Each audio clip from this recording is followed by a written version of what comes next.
आपण बघितलं असाल की देशामध्ये आणि राज्यामध्ये आता वेगवेगळ्या स्वरूपात नेहमीच धमक्या असतात, परंतु ह्या धमक्या काही खऱ्या असतात, काही खोट्या असतात आणि त्यामुळे अशा धमक्याचा काही परिणाम होणार नाही। महाराष्ट्राच्या विधान भवनामध्ये अत्यंत चांगली सुरक्षा आहे आणि कडक सुरक्षा आहे, त्यामुळे असं कुठलीही घटना विधान भवनावर होऊ शकत नाही।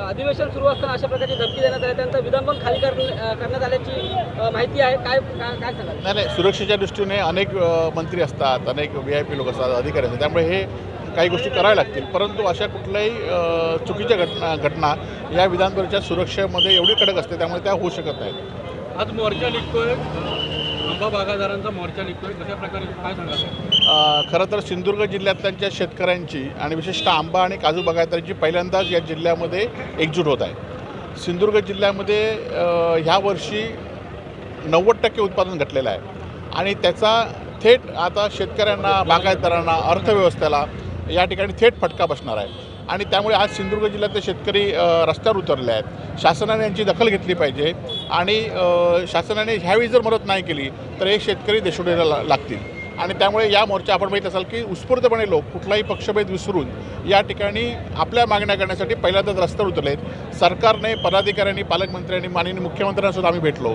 आणि त्यांनी सकारात्मक भूमिका घेतली पाहिजे आणि या शेतकऱ्यांना जास्तीत जास्त कशी मदत होईल या दृष्टीने प्रयत्न केले पाहिजे।